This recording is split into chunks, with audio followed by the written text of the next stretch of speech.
도윤아, 그만 올라가자. 너무 위험해. 숨이 가쁘게 차오르는 절벽 위에서 저는 아들에게 말했습니다. 하지만 도윤이는 뒤를 돌아보지 않았습니다. 바람이 매섭게 불고 발밑은 아찔했습니다. 절벽 아래로 안개가 깔려 있었고 머리카락이 바람에 흩날렸습니다. 그날따라 이상했어요. 아들의 손이 유난히 차가웠거든요. 엄마, 여기 서세요. 제가 사진 찍어 드릴게요. 도윤이가 핸드폰을 들었습니다. 환하게 웃어보세요. 하나, 둘. 하지만 그 눈빛은 제가 알던 그 아이의 것이 아니었습니다. 차갑고 낯선 눈빛이었어요. 찰칵. 셔터 소리와 동시에 강한 힘이 느껴졌습니다. 몸이 뒤로 밀렸고 발끝이 허공을 디뎠습니다. 눈앞이 하얘졌어요. 하지만 그건 끝이 아니었습니다. 절벽 아래에서 눈을 떴을 때 저는 깨달았어요. 이제부터가 진짜 싸움의 시작이라는 걸. 그날은 제가 죽은 날이 아니라 그들의 심판이 시작된 날이었으니까요. 안녕하세요. 저는 올해 73, 김선옥이라고 합니다. 제가 오늘 여러분께 들려드릴 이야기는 정말이지 꿈에서도 상상하지 못했던, 아니 차라리 악몽이었으면 좋겠다 싶을 정도로 끔찍한 일입니다. 그날은 10월 중순, 가을이 한창 무르익던 토요일 아침이었습니다. 엄마, 오늘 날씨 진짜 좋다. 단풍 구경 가요. 강원도 쪽으로 드라이브나 할까? 아들 도윤이가 느닷없이 전화를 걸어왔습니다. 사실 저희 모자 사이는 그리 좋지 않았습니다. 아니, 솔직히 말하면 거의 연락을 끊고 지낸 지 석 달이 넘었죠. 제가 더 이상 돈을 줄 수 없다고 선을 그은 뒤부터였습니다. 도윤이는 사업한다며 계속 손을 벌렸고 며느리 혜진이는 명품 가방을 바꿔가며 들고 다녔거든요. 피 같은 제 노후 자금이 바닥날까봐 제가 단호하게 거절했었죠. 그런 아들이 갑자기 여행을 가자니 뭔가 이상했습니다. 하지만 한편으로는 가슴이 따뜻해지기도 했어요. 그래, 우리 도윤이가 엄마 생각이 났나 보구나. 저는 결국 아들의 제안을 받아들였습니다. 오전 8시 아들 부부가 제 집 앞에 차를 대고 기다리고 있었습니다. 엄마, 어서 타세요. 일찍 출발해야 단풍 명소 자리 잡죠. 도윤이가 환하게 웃으며 뒷문을 열어주었습니다. 며느리 혜진이도 조수석에서 고개를 돌려 미소를 지었죠. 어머님, 오늘 정말 좋은 하루가 되실 거예요. 제가 맛집도 예약해뒀어요. 저는 뒷자리에 앉으며 가방을 무릎에 올려놓았습니다. 그 안에는 휴대폰, 지갑, 그리고 약간의 현금이 들어 있었죠. 차가 출발했습니다. 고속도로를 달리는 내내 도윤이와 혜진이는 유난히 다정했습니다. 서로 농담도 주고받고 제게도 이런저런 이야기를 건넸어요. 역시 시간이 약이구나. 우리 아들이 엄마를 용서한 게야. 저는 그렇게 생각하며 마음이 한결 가벼워졌습니다. 2시간쯤 달렸을까요? 차는 강원도의 한적한 산길로 접어들었습니다. 엄마, 여기 단풍이 정말 끝내줘요. 사람도 별로 없고 조용해서 좋을 거예요. 도윤이가 룸미러로 저를 보며 말했습니다. 저는 창밖을 내다봤습니다. 정말 아름다웠어요. 빨갛고 노란 단풍잎들이 햇살을 받아 반짝이고 있었죠. 주차장에 차를 세우고 우리는 등산로로 들어섰습니다. 엄마, 천천히 가요. 무리하지 마시고. 도윤이가 제 팔을 잡아주었습니다. 혜진이는 앞서가며 사진을 찍었죠. 등산로는 완만했습니다. 하지만 1시간쯤 걷자 제 다리가 후들거리기 시작했어요. 도윤아, 엄마 좀 쉬었다 가자. 다리가 아프네. 엄마, 조금만 더 가요. 저기 위에 전망대가 있는데 거기서 쉬면서 사진 찍어요. 경치가 정말 끝내준대요. 저는 숨을 헐떡이며 아들을 따라갔습니다. 드디어 정상 부근에 도착했습니다. 숨이 찼지만 경치는 정말 장관이었어요. 온 산이 단풍으로 물들어 있었고 저 멀리 계곡물 소리도 들렸습니다. 와, 어머니 여기 좀 보세요. 진짜 예뻐요.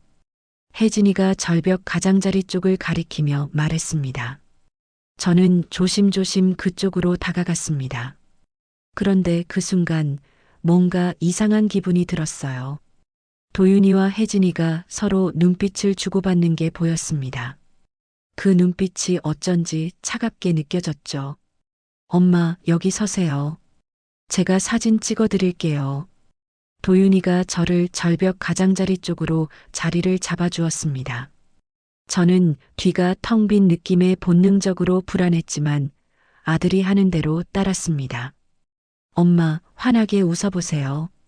하나, 둘. 도윤이가 휴대폰을 들어 올렸습니다. 그때였습니다. 등 뒤에서 강한 힘이 느껴졌습니다. 누군가가 제 등을 세게, 아주 세게 밀었습니다. 저는 비명도 제대로 지르지 못한 채 앞으로 휘청거리며 가파른 산사면의 급경사 비탈 아래로 굴러 떨어졌습니다. 순간 시간이 멈춘 것처럼 느껴졌습니다. 저는 떨어지면서 뒤를 돌아봤어요. 도윤이가 거기 서 있었습니다. 혜진이도 그 옆에 서 있었죠. 두 사람은 제가 떨어지는 걸 그저 바라만 보고 있었습니다. 비명도 나오지 않았습니다. 손을 뻗지도 못했습니다.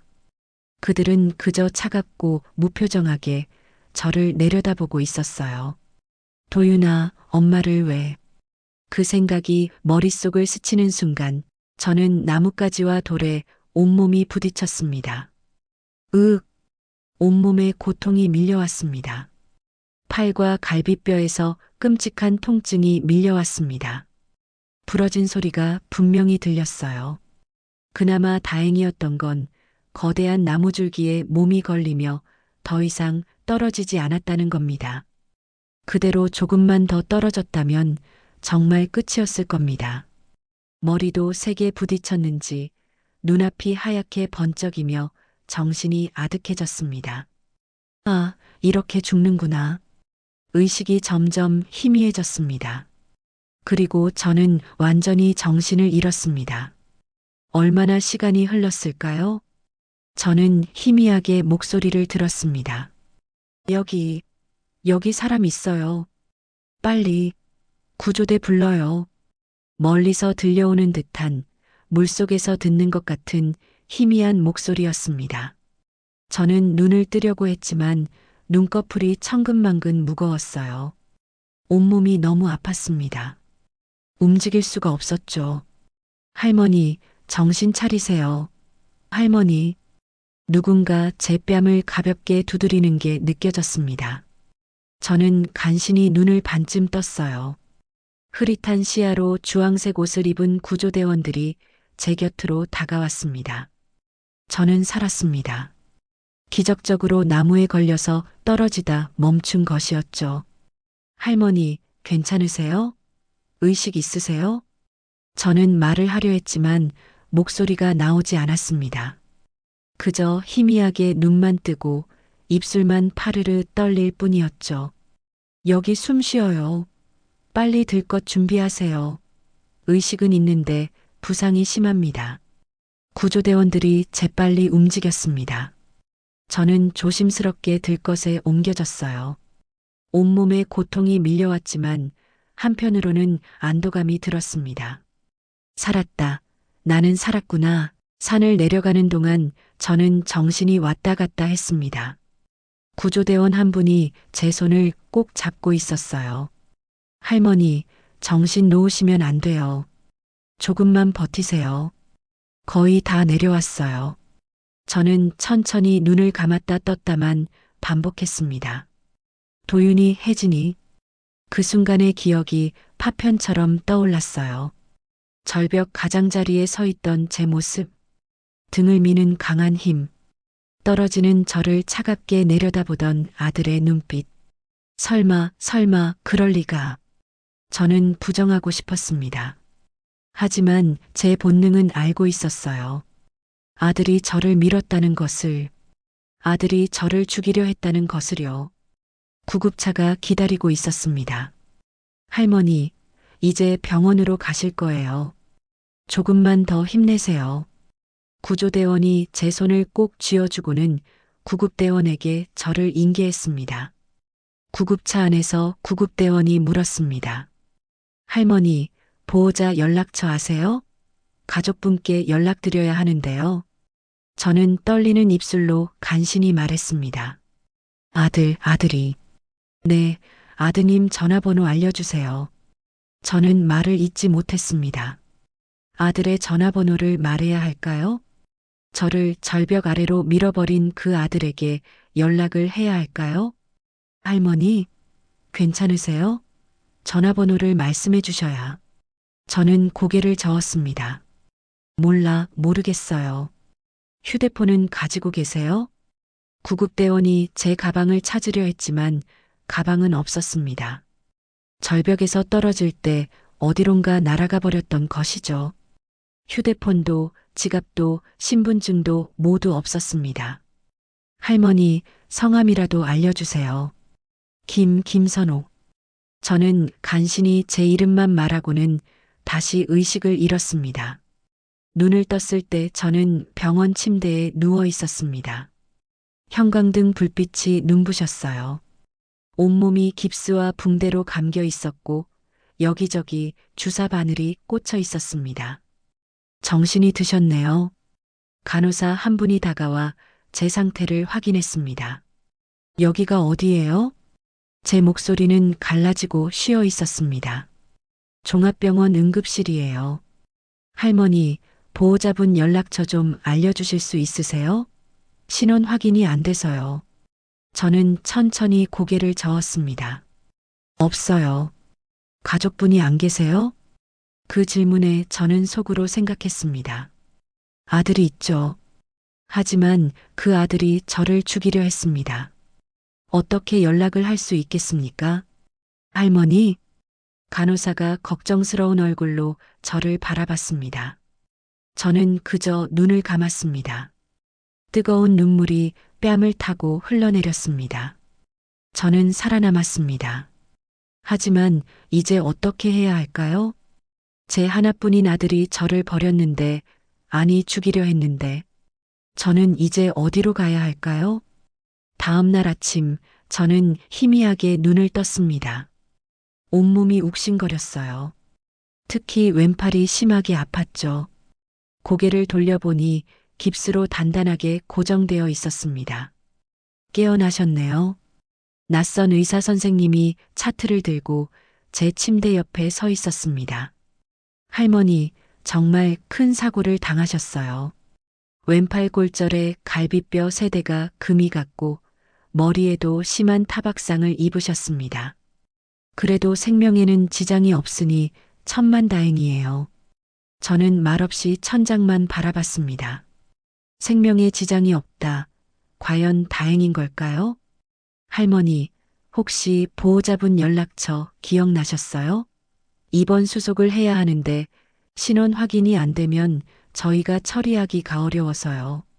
저는 천천히 고개를 저었습니다. 의사 선생님이 난처한 표정을 지으며 한숨을 쉬었습니다.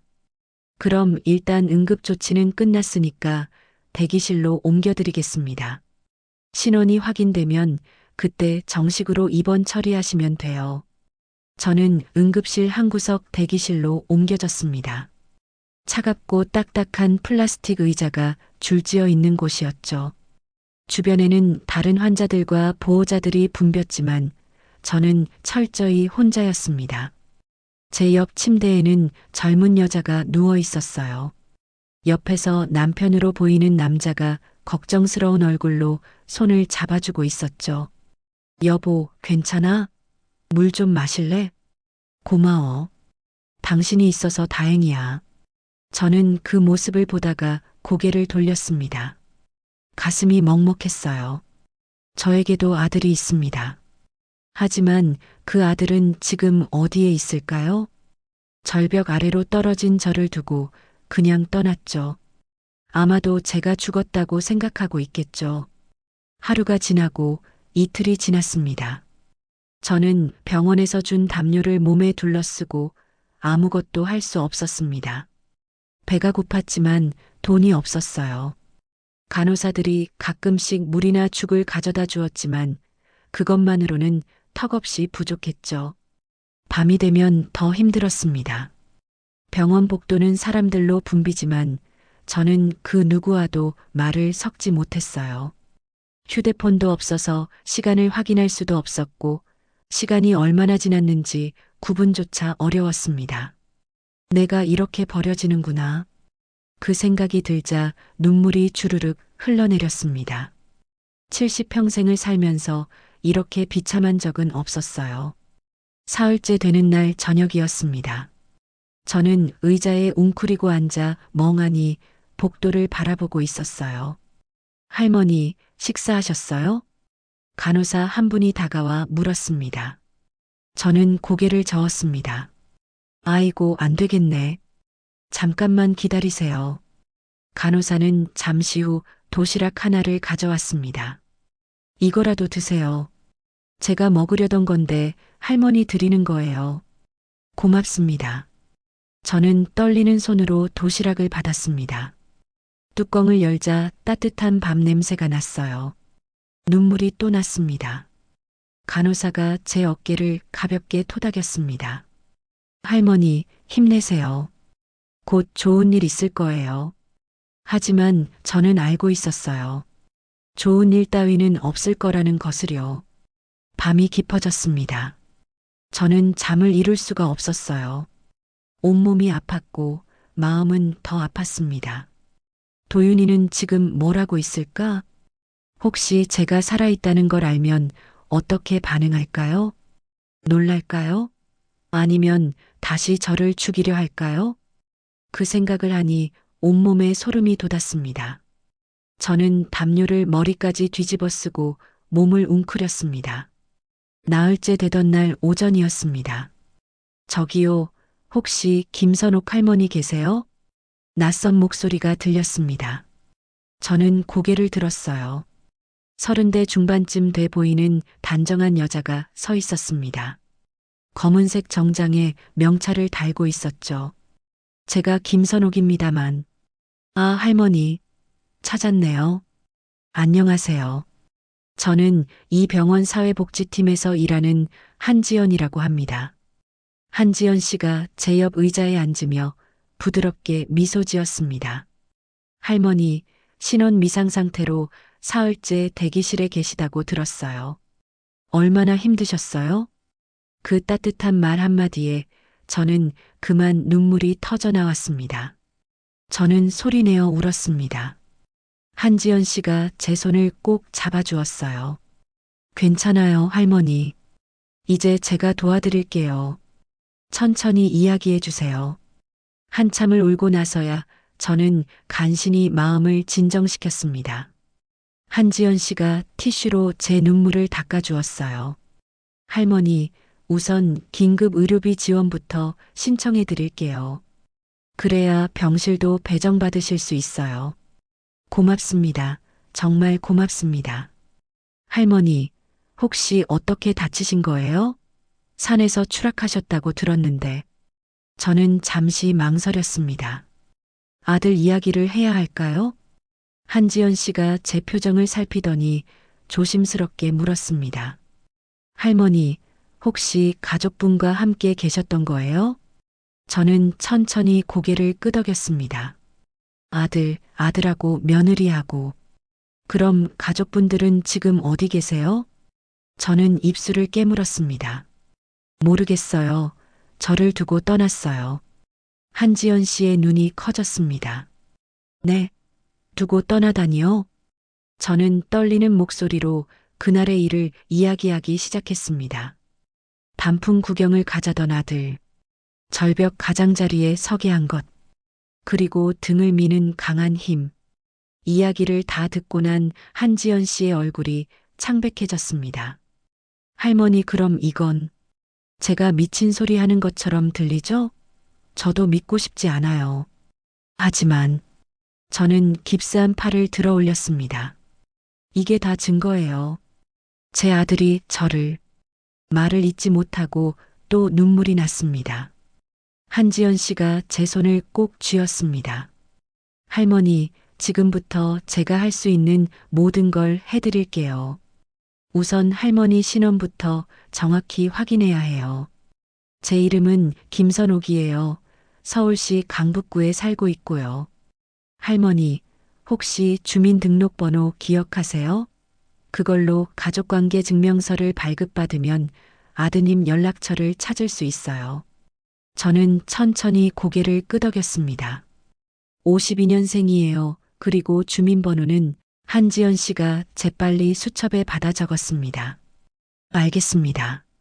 제가 지금 바로 주민센터에 연락해서 가족관계 증명서를 발급받을게요. 그럼 아드님 성함이랑 연락처도 파악할 수 있을 거예요. 저는 불안했습니다. 하지만 아들이 알게 되면 걱정 마세요. 우선 상황을 파악하는 게 먼저예요. 그리고 혹시 모를 상황에 대비해서 경찰에도 연락해 둘게요. 1시간 후 한지연 씨가 서류를 들고 다시 병실로 왔습니다. 얼굴이 심각했어요. 할머니, 가족관계 증명서 나왔어요. 아드님 성함이 박도윤 씨 맞으시죠? 네, 맞아요. 연락처도 확인했어요. 제가 경찰에 연락했고 경찰관분들이 곧 오실 거예요. 저는 긴장했습니다. 과연 경찰이 뭘 해줄 수 있을까요? 그날 저녁 저는 마침내 제대로 된 병실에 누웠습니다. 4인실이었지만 푹신한 침대와 깨끗한 이불이 있었어요. 한지연 씨가 저녁 식사도 챙겨주었습니다. 할머니, 천천히 드세요. 내일 경찰관분들이 오시면 정식으로 조사가 시작될 거예요. 지연 씨, 정말 고맙습니다. 천만에요. 제가 할 일을 한 거예요. 한지연 씨가 나가고 저는 혼자 남았습니다. 창밖으로 밤하늘이 보였어요. 별이 몇 개 반짝이고 있었죠. 내일이면 경찰이 아들에게 연락하겠구나. 아들은 뭐라고 할까요? 살아있는 저를 보고 놀랄까요? 아니면 저는 불안한 마음에 잠을 이룰 수 없었습니다. 다음 날 아침 일찍 한지연 씨가 경찰관 2명과 함께 병실로 들어왔습니다. 할머니, 경찰관분들 오셨어요. 한 경찰관이 제 침대 옆에 의자를 당겨 앉으며 말했습니다. 김선옥 할머니 맞으십니까? 네. 저는 강북경찰서 박종민 경위입니다. 어제 한지연 복지사님께 연락을 받고 왔습니다. 다른 경찰관이 수첩을 꺼내며 말했습니다. 할머니, 일단 할머니가 겪으신 일부터 자세히 들어야 할 것 같습니다. 천천히 말씀해 주세요. 저는 떨리는 목소리로 다시 한번 그날의 일을 이야기했습니다. 아들과 며느리가 저를 데리고 간 것, 절벽 가장자리, 등을 미는 강한 힘, 그리고 떨어지는 순간 본 차갑고 무표정한 아들의 얼굴. 경찰관들이 심각한 표정으로 서로 눈빛을 주고받았습니다. 할머니, 그럼 이건 명백히 살인 미수 가능성이 있는 사건입니다. 박종민 경위가 단호하게 말했습니다. 저희가 할머니 가족분께 연락을 했습니다. 아드님이신 박도윤 씨에게요. 제 심장이 쿵 내려앉았습니다. 뭐라고 하던가요? 경찰관이 난처한 표정을 지으며 수첩을 펼쳐 보였습니다. 모르는 사람입니다라고 하셨습니다. 네. 어머니가 산에서 사고를 당해 병원에 계신다고 했더니 그런 사람 모릅니다. 잘못 거신 것 같은데요 라고만 하시고 전화를 끊으셨어요. 순간 숨이 턱 막혔습니다. 모르는 사람이라고. 제 아들이 저를 모르는 사람이라고 했다고요? 한지연 씨가 황급히 제 손을 잡았습니다. 할머니, 괜찮으세요? 저는 대답하지 못했습니다. 가슴이 너무 아팠어요. 그래, 이제 정말 확실해졌구나. 제 아들은 저를 죽이려 했고, 이제는 아예 저를 모른다고 발뺌하고 있는 겁니다. 경찰관이 심각한 얼굴로 말했습니다. 할머니, 혹시 아드님과 무슨 일이 있으셨던 건가요? 이건 명백히 이상한 상황입니다. 실제 가족관계 증명서에는 분명히 아들로 등재되어 있는데 본인이 모른다고 하는 건 한지연 씨가 옆에서 조심스럽게 말했습니다. 경찰관님, 사실 할머니께서 최근에 아드님과 금전 문제로 사이가 안 좋으셨다고 들었어요. 저는 천천히 고개를 끄덕였습니다. 석 달 전쯤 더 이상 돈을 줄 수 없다고 했어요. 그 뒤로 연락이 끊겼고, 그럼 이건 단순 실종이나 사고가 아니라 계획적인 범죄일 가능성이 높습니다. 박종민 경위가 동료 경찰관과 뭔가 이야기를 나누더니 저를 보며 말했습니다. 할머니, 정식으로 수사를 시작하겠습니다. 우선 사고 현장부터 확인해야 할 것 같고요. 할머니는 일단 병원에서 치료 잘 받으세요. 저희가 움직이겠습니다. 정말 제 아들을 조사하실 건가요? 네. 이건 명백히 의심스러운 정황입니다. 산에서 함께 있었던 가족이 구조 신고도 하지 않고 나중에 경찰이 연락했을 때 모른다고 하는 건 상식적으로 이해가 안 되는 상황입니다. 경찰관들이 나가고 한지연 씨가 제 손을 꼭 잡았습니다. 할머니, 이제 혼자가 아니에요. 제가 있고 경찰도 움직이기 시작했어요. 저는 한지연을 바라봤습니다. 처음 보는 사람인데 이렇게 저를 챙겨주다니. 지연 씨, 왜 저를 이렇게 도와주세요? 한지연 씨가 잠시 눈을 내리깔았다가 말했습니다. 제 할머니도 몇 년 전에 비슷한 일을 겪으셨어요. 자식들한테 버림받고 결국 혼자 돌아가셨어요. 한지연 씨의 눈에 눈물이 맺혔습니다. 그때 제가 아무것도 해드리지 못했어요. 그래서 이제라도 할머니 같은 분들을 꼭 돕고 싶어요. 저는 한지연 씨의 손을 꼭 쥐었습니다. 고마워요. 정말 고마워요. 저희는 한참을 말없이 손을 잡고 있었습니다. 차갑고 외로웠던 제 마음에 작지만 따뜻한 불씨가 지피는 것 같았습니다. 경찰 조사가 시작되고 일주일쯤 지났을 때였습니다. 저는 여전히 병실에 누워 있었어요. 왼팔 깁스는 아직 풀리지 않았고 갈비뼈 통증도 여전했습니다. 한지연 씨가 병실 문을 열고 들어왔습니다. 할머니, 오늘부터 간병인 선생님이 오시기로 했어요. 간병인이요? 네. 할머니 혼자 계시면 불편하실 텐데 제가 긴급 의료 지원으로 간병비도 신청해뒀어요. 저는 고개를 저었습니다. 아니에요, 지연 씨. 그냥 혼자 있을게요. 괜찮아요. 할머니, 재활 치료도 받으셔야 하고 식사 도움도 필요하세요. 걱정 마세요. 제가 믿을 만한 분으로 찾아뒀어요. 그때 병실 문이 다시 열렸습니다. 50대 후반쯤 돼 보이는 여자가 들어왔어요. 단발머리에 안경을 쓴 꼼꼼해 보이는 인상이었습니다. 안녕하세요. 저는 이복희라고 합니다. 오늘부터 할머니 간병을 맡게 됐어요. 복희 씨가 밝게 웃으며 제 침대 옆으로 다가왔습니다. 할머니, 편하게 복희 씨라고 부르세요. 제가 할머니 잘 모실게요.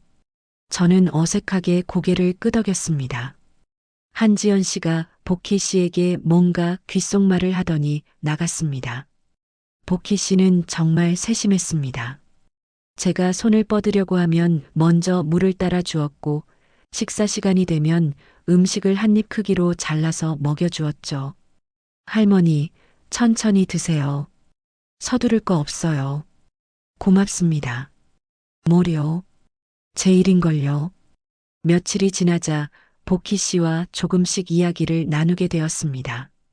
복희 씨는 간병일하신 지 오래되셨어요? 복희 씨가 잠시 손을 멈추더니 말했습니다. 사실 저 간병일은 3년 정도밖에 안 됐어요. 원래는 다른 일을 했었거든요. 무슨 일이요? 보험회사에서 조사관으로 일했어요. 한 10년쯤? 보험 조사관이요? 네. 보험 사기 같은 거 잡아내는 일이었죠. 특별조사팀에서요. 근데 회사가 구조조정을 하는 바람에 그래서 지금은 이렇게 간병이라면서 살고 있어요. 저는 복희 씨를 새롭게 바라봤습니다. 복희 씨가 제 표정을 보고 웃었습니다. 할머니, 이 일도 정말 보람 있어요. 힘드신 분들을 도와드리는 게 나쁘지 않더라고요. 며칠 후 복희 씨가 점심을 먹여주면서 조심스럽게 물었습니다. 할머니, 혹시 괜찮으시면 산에서 떨어지신 그날 일 좀 더 자세히 말씀해 주실 수 있어요? 지연 씨한테 대강은 들었는데 저는 잠시 망설였습니다. 그 끔찍한 기억을 다시 떠올리고 싶지 않았거든요. 하지만 복희 씨의 눈빛이 진지했습니다. 저는 천천히 그날의 일을 이야기하기 시작했습니다. 이야기를 다 듣고 난 복희 씨의 표정이 점점 심각해졌습니다. 할머니, 혹시 그 여행 가기 전에 아드님이 뭔가 서류에 사인하라고 한 적 있으세요? 저는 깜짝 놀라 복희 씨를 쳐다봤습니다. 어떻게 하셨어요? 역시 복희 씨가 작게 중얼거렸습니다. 할머니, 무슨 서류였는지 기억나세요? 도윤이가 실비보험이라고 했어요. 이런 건 미리 드러나야 한다고. 그때 서명하셨어요? 네, 어디다 서명하라고 해서 다 했어요. 언제쯤이었어요? 석 달쯤 전이었던 것 같아요. 복희 씨의 얼굴이 창백해졌습니다. 할머니 혹시 제가 확인 좀 해봐도 될까요? 뭔가 이상한 느낌이 들어서요. 뭐가 이상한데요? 복희 씨가 제 손을 꼭 잡았습니다. 제가 보험 조사관 할 때 이런 케이스를 많이 봤어요. 가족이 몰래 보험을 들고 그 다음에 복희 씨가 말을 잇지 못했습니다. 저는 가슴이 철렁 내려앉았습니다. 설마 확실하지는 않아요. 하지만 확인은 해봐야 할 것 같아요. 그날 저녁 복희 씨가 복도로 나가 누군가와 긴 통화를 했습니다. 저는 불안한 마음에 천장만 바라보고 있었어요. 1시간쯤 지났을까요? 복희 씨가 병실로 돌아왔습니다. 얼굴이 심각했어요. 할머니, 제가 예전에 같이 일했던 동료한테 은밀히 조회를 부탁했어요. 그래서요? 복희 씨가 침대 옆에 앉으며 천천히 말했습니다. 할머니 명의로 가입된 보험이 2건 있어요. 제 심장이 쿵 내려앉았습니다. 2건이요? 네. 한국생명, 대한화재, 전부 상해사망보험이에요. 한 달 사이에 연달아 가입됐어요. 그리고 또 하나 민국생명 쪽에서 추가로 가입 심사 중이었습니다. 그럼 그게 전부. 네. 사고로 돌아가시면 보험금이 나오는 거예요. 그것도 금액이. 복희 씨가 말을 잇지 못했습니다. 얼마예요? 2건은 이미 확정됐고 한 건은 아직 심사 중이에요. 사고가 났다면 보험금은 총 8억 원 가까이였을 거예요. 저는 숨이 멎는 것 같았습니다. 도윤아, 네가 정말 돈 때문에? 그리고 가입일이 전부 석 달 전이에요. 할머니가 서명하셨다는 그날일 거예요. 그럼 그때 제가 서명한 게 실비보험이 아니라 상해사망보험이었을 거예요. 복희 씨의 목소리가 떨렸습니다. 그리고 수익자는 전부 박도윤 씨, 바로 할머니 아드님이었어요. 순간 눈앞이 캄캄해졌습니다. 3개월 전에 보험 가입, 상해사망 시 8억 원, 수익자는 아들 박도윤, 그리고 얼마 전 아들은 저를 절벽 아래로 밀어버렸습니다. 저는 말을 잇지 못하고 눈물만 흘렀습니다. 도윤아, 너가 정말 이 엄마 목숨을 8억에 판 거니? 복희 씨가 제 손을 꼭 쥐며 말했습니다. 할머니, 이건 명백히 계획된 범죄예요. 석 달 전에 보험을 여러 개 들고 그 다음에 산으로 데려가서 복희 씨도 눈물을 흘렸습니다. 세상에 어떻게 자식이 어머니를. 저는 그저 천장만 바라볼 수밖에 없었습니다. 복희 씨가 단호하게 말했습니다. 할머니, 지금 당장 경찰에 제보해야 해요. 이건 살인 미수가 아니라 보험 사기 목적의 계획살인이에요. 하지만 증거가, 이게 증거예요. 복희 씨가 휴대폰을 들어보였습니다. 보험 가입 시기, 보험금 규모, 수익자, 그리고 사고 발생 시기, 이 모든 게 너무나 명확하게 연결돼요. 그래도, 할머니, 저 이런 거 정말 많이 봤어요. 보험 조사관 할 때 이런 사건들 수도 없이 다뤘어요. 이건 전형적인 보험 살인 수법이에요. 복희 씨의 목소리가 떨렸습니다. 타이밍이 너무 완벽해요. 석 달 전 보험 가입, 한 달 전 산행, 그리고 절벽에서의 추락, 이건 우연이 아니에요. 복희 씨가 휴대폰을 들었습니다. 제가 지금 경찰에 연락할게요. 할머니 담당하시는 박종민 경위님 계시죠? 저는 천천히 고개를 끄덕였습니다. 복희 씨는 즉시 경찰서로 전화를 걸었어요. 여보세요? 강북경찰서죠? 박종민 경위님 좀 바꿔주세요. 김선옥 할머니 사건 관련해서 중요한 제보가 있습니다. 잠시 후 복희 씨가 경위님과 통화하기 시작했습니다. 경위님, 저는 김선옥 할머니의 간병인 이복희입니다. 제가 예전에 보험 특별조사팀에서 일했었는데요. 복희 씨가 조사한 내용을 자세히 설명했습니다. 보험 가입 시기, 보험금 규모, 수익자까지. 통화가 끝나고 복희 씨가 말했습니다. 경위님이 지금 바로 오신대요. 1시간 후 박종민 경위가 다른 형사 한 명과 함께 병실로 급히 들어왔습니다. 복희 씨, 전화로 말씀하신 보험금 건이 맞습니까? 복희 씨가 휴대폰을 보여주었습니다.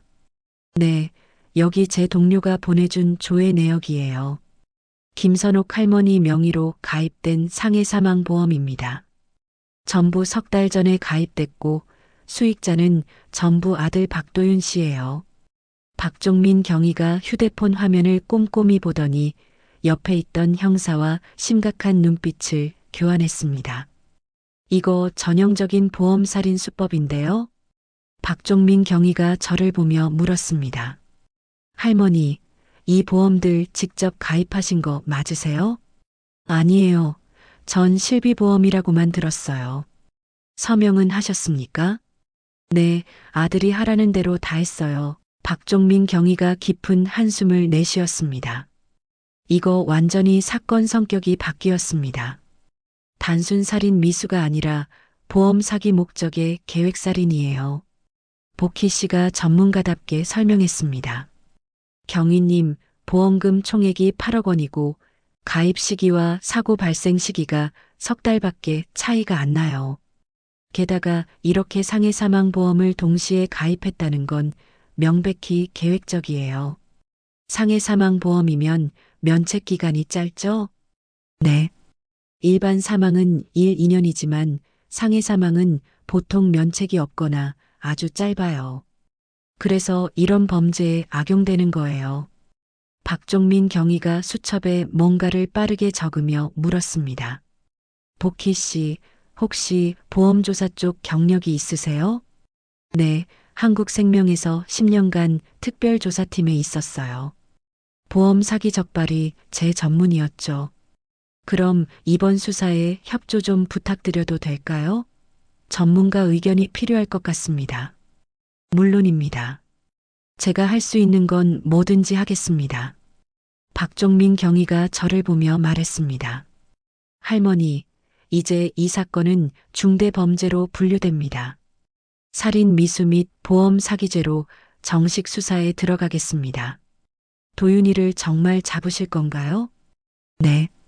일단 아드님과 며느님을 참고인 신분으로 소환하겠습니다. 출석하지 않으면 강제 구인도 불사하겠습니다.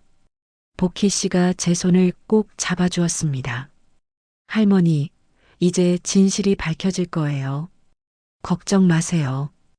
다른 형사가 말했습니다. 보험 계약서 원본도 확보해야겠습니다. 서명 위조 여부 감정도 의뢰하고요. 그리고 산행 당일 동선도 다시 조사해야겠어요. CCTV 있으면 확보하고. 경찰들이 바쁘게 수사 계획을 세우는 모습을 보며 저는 조금 안도했습니다. 경찰이 나간 후 복희 씨가 조용히 말했습니다.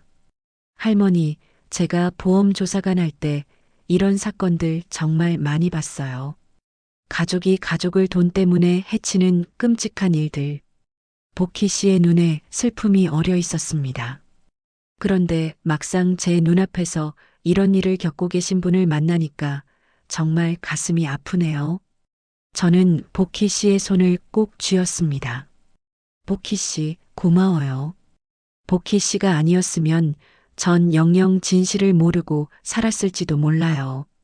아니에요, 할머니. 제가 당연히 해야 할 일을 한 거예요. 복희 씨가 눈물을 훔쳤습니다. 할머니, 이제부터 제가 꼭 지켜드릴게요. 더 이상 혼자가 아니에요. 저는 그제야 조금 마음이 놓였습니다. 한지연에 이어 복희 씨까지 버림받았다고 생각했는데 이렇게 저를 지켜주는 사람들이 생기다니. 그날 밤 저는 창밖을 바라봤습니다. 달이 밝게 떠 있었어요.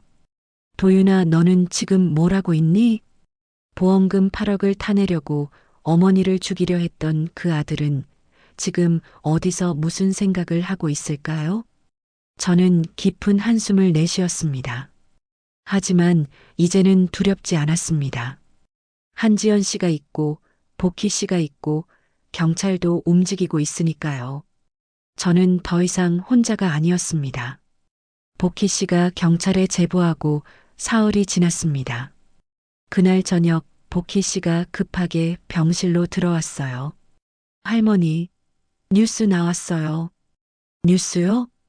복희 씨가 휴대폰을 제게 보여주었습니다. 지역 방송 뉴스 화면이었어요. 70대 노모 산에서 추락, 8억 보험금 노린 아들 부부 의혹. 앵커의 목소리가 들렸습니다. 강원도의 한 산에서 70대 여성이 추락하는 사고가 발생했습니다. 경찰 조사 결과 함께 등산을 간 아들 부부가 사고 몇 달 전 피해자 명의로 8억 원대 보험을 가입한 정황이 드러나 충격을 주고 있습니다. 화면에는 제가 떨어졌던 그 산의 모습이 나왔어요. 피해자 김모 씨는 기적적으로 나무에 걸려 생명을 건졌지만 아들 부부는 구조 신고조차 하지 않았으며 경찰 연락에도 모르는 사람이라고 발뺌한 것으로 알려졌습니다. 저는 화면을 보며 숨이 막혔습니다. 제 이야기가 뉴스에 나오다니. 현재 경찰은 아들 부부를 살인 미수 및 보험 사기 혐의로 수사 중이며 곧 소환 조사할 예정입니다. 한지연 씨가 다급하게 병실로 뛰어들어왔습니다. 할머니, 기사 보셨어요? 벌써 포털 사이트 실시간 검색어 1위예요. 실시간 검색어요? 한지연 씨가 휴대폰을 보여주었어요. 포털 사이트 메인 화면에 큼지막하게 떠 있었습니다. 1위, 70대 노모 보험 살인. 댓글이 벌써 수천 개예요. 다들 엄청 분노하고 계세요. 한지연 씨가 댓글을 읽어주기 시작했습니다. 세상에 이런 폐륜이 어딨어? 자식이 부모를 돈 때문에, 8억 때문에 엄마를 죽이려 하다니 인간이 아니네. 할머니 살아나셔서 정말 다행이에요. 꼭 처벌받아야 한다. 저는 복잡한 심정이었습니다. 제 아픈 사연이 전국적으로 알려지다니 부끄럽기도 했지만 한편으로는 억울했던 마음이 조금 풀리는 것 같기도 했어요. 다음 날 아침 사건은 더 큰 파장을 일으켰습니다. 전국 방송 뉴스에까지 나간 것이었죠. 노인 학대와 보험 범죄가 결합된 충격적인 사건이 드러나 사회에 큰 충격을 주고 있습니다. 뉴스는 더 자세했습니다. 피해자 김모 씨는 남편 사망 후 혼자 살던 중 아들 부부에게 경제적 지원을 해왔으나 더 이상 돈을 줄 수 없다고 하자 연락이 끊겼습니다. 그러던 중 3개월 전 아들 부부가 갑자기 찾아와 용서를 빌며 가족여행을 제안했고 이미 김 씨는 실비보험이라는 말에 속아 상해사망보험 계약서에 서명했습니다. 화면에는 보험 전문가 인터뷰가 나왔어요. 가해자들은 여러 보험사에 동시에 가입해 보험금을 최대화했습니다. 이는 전형적인 보험살인 수법으로 매우 계획적인 범죄입니다. 병실 전화벨이 울렸습니다. 한지연 씨가 받았어요. 네, 여기 김선옥 할머니 병실인데요. 네. 인터뷰요? 한지연 씨가 저를 돌아봤습니다. 할머니, 방송국에서 인터뷰 요청이 들어왔는데요. 저는 고개를 저었습니다. 싫어요. 전 그냥. 한지연 씨가 전화기에 대고 말했습니다. 죄송하지만 환자분 상태가 좋지 않아서 인터뷰는 어려울 것 같습니다. 하지만 전화는 계속 왔습니다. 여러 방송국, 신문사, 심지어 유튜버들까지. 복희 씨가 병실 문을 꼭 잠그고 말했습니다. 할머니, 당분간 면회 통제하는 게 좋겠어요. 기자들이 몰려올 것 같아요. 그날 오후 SNS는 더 뜨겁게 달아올랐습니다. 한지연 씨가 보여준 화면에는 수많은 게시글이 올라오고 있었어요. 70대 노모 보험살인 이거 진짜 너무하다. 요즘 자식들 무서워서 살겠냐. 할머니 제발 건강 회복하시고 아들놈 꼭 처벌받게 하세요. 심지어 누군가는 제 아들의 사진까지 찾아내 올렸더라고요. 이게 그 페류나 얼굴입니다. 다들 기억하세요. 복희 씨가 걱정스러운 얼굴로 말했습니다. 할머니, 여론이 너무 과열되고 있어요. 이러다 2차 가해가 일어날 수도. 하지만 저는 그보다 다른 게 걱정이었습니다. 도윤이는 이 뉴스를 봤을까? 이제 온 나라가 다 알게 됐는데. 바로 그 시각, 서울 변두리의 한 빌라. 도윤과 혜진은 거실 바닥에 주저앉아 TV 뉴스를 멍하니 보고 있었습니다. 화면에는 제 사진이 크게 나오고 있었죠. 이게 무슨... 도윤의 얼굴이 새하얗게 질렸습니다. 혜진이 떨리는 손으로 휴대폰을 들었어요. 여보, 지금 포털 사이트 봐봐. 휴대폰 화면에는 실시간 검색어가 떠 있었습니다. 그리고 댓글창에는 박도윤, 윤혜진 이 페륜아들 꼭 처벌받아야 한다. 얼굴 공개해라. 저런 놈들이 거리를 활보하면 안 된다. 혜진이 비명을 질렀습니다. 어떻게? 우리 이름까지 다 나왔어. 도윤이 머리를 쥐어뜯었습니다. 말도 안 돼. 그 할망구가 살아있다니. 말도 안 된다고. 지금 그게 중요해? 이제 우리 어떡하냐고. 혜진이 울부짖었습니다. 그때 도윤의 휴대폰이 울렸습니다. 모르는 번호였어요. 떨리는 손으로 전화를 받았습니다. 여보세요? 박도윤 씨 맞습니까? 저는 강북경찰서 형사과 박종민입니다. 도윤의 얼굴이 더욱 창백해졌습니다. 내일 오전 10시까지 강북경찰서로 출석하시기 바랍니다. 김선옥 씨 사건 관련해서 조사할 게 있습니다. 저는 출석하지 않으실 경우 강제 구인 영장을 청구하겠습니다. 뚝 전화가 끊어졌습니다. 도윤이 그 자리에 털썩 주저앉았어요. 끝났어. 우린 끝났어. 혜진이 갑자기 벌떡 일어났습니다. 아니야. 아직 안 끝났어. 뭐? 증거부터 없애야 해. 혜진이 안방으로 달려갔습니다. 서랍을 마구 뒤지더니 서류 뭉치를 꺼내 들었어요. 이거 당신 엄마 명의로 가입한 보험 계약서 사본들. 도윤도 정신을 차리고 일어났습니다. 맞아, 증거만 없으면. 빨리 처리해. 도윤이 주방으로 달려가 파쇄기를 꺼내왔습니다. 이걸로 갈아버리자. 파쇄기가 돌아가는 소리가 요란했습니다. 보험 계약서가 가느다란 종이 조각으로 잘려나왔어요. 더 있어. 엄마 인감증명서 사본이랑 위임장도. 혜진이 서류를 계속 파쇄기에 넣었습니다. 통장? 엄마 통장은? 여기 있어. 도윤이 제명의 통장을 꺼내 들었습니다. 이것도 없애야 해. 우리가 돈 빼낸 거 들키면. 바로 그때 도윤의 휴대폰에 문자가 왔습니다. 은행에서 온 문자였어요. 긴급, 고객님의 계좌가 금융당국 요청으로 거래가 제한되었습니다. 뭐야 이게? 도윤이 황급히 은행 앱을 열었습니다. 계좌에 접속을 시도했지만 오류. 해당 계좌는 현재 거래가 제한되어 있습니다. 혜진도 자기 휴대폰을 확인했어요. 여보, 나도 내 계좌도 막혔어. 말도 안 돼. 도윤이 다른 은행 앱도 열어봤지만 결과는 같았습니다. 거래 제한, 법원 또는 수사기관 요청에 의해 계좌가 동결되었습니다. 도윤이 휴대폰을 떨어뜨렸습니다. 혜진이 히스테리를 부렸습니다. 이게 다 당신 때문이야. 당신이 제대로 했어야지. 뭐, 지금 내 탓이야? 그럼 누구 탓이야? 당신이 그때 확실하게 처리했어야지. 왜 어머니가 살아있어? 내가 밀었다고. 분명히 밀었어. 두 사람이 서로에게 고래고래 소리를 질렀습니다. 이제 어떡하냐고. 우리 완전히 끝났잖아. 닥쳐. 생각 좀 하게. 도윤이 머리를 싸매고 바닥에 앉았습니다. 한참 후 도윤이 떨리는 목소리로 말했습니다.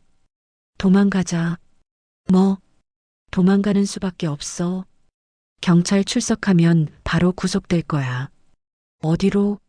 우리 돈도 다 막혔는데. 일단 시골 어디든 숨자. 생각할 시간이라도 벌어야. 혜진이 넋이 나간 얼굴로 고개를 끄덕였습니다. 그래, 도망가자. 도망가는 수밖에. 두 사람은 급히 짐을 싸기 시작했습니다. 옷가지 몇 벌과 현금. 하지만 현금은 고작 50만 원밖에 없었어요. 이게 다야? 카드는 다 막힐 테니까 현금만 써야 해. 도윤이 자동차 열쇠를 집어들었습니다. 빨리 가자. 아침 되기 전에 서울 벗어나야 해. 밤 11시 두 사람은 황급히 빌라를 빠져나왔습니다. 하지만 그들은 몰랐습니다. 빌라 건너편에 검은색 승용차 한 대가 주차되어 있다는 것을. 그 안에는 경찰 형사 2명이 앉아 있었습니다. 용의자들 움직입니다. 좋아. 미행 시작해. 절대 놓치지 마. 도윤과 혜진의 차가 출발했습니다. 그 뒤를 경찰 차량이 멀찍이 따라갔죠. 도윤은 백미러를 계속 확인하며 운전했습니다. 누가 따라오는 것 같은데. 설마 경찰? 모르겠어. 일단 고속도로로 빠져나가자. 차는 한강을 건너 남쪽으로 향했습니다. 새벽 1시쯤 도윤의 휴대폰이 울렸습니다. 박종민 경이었어요.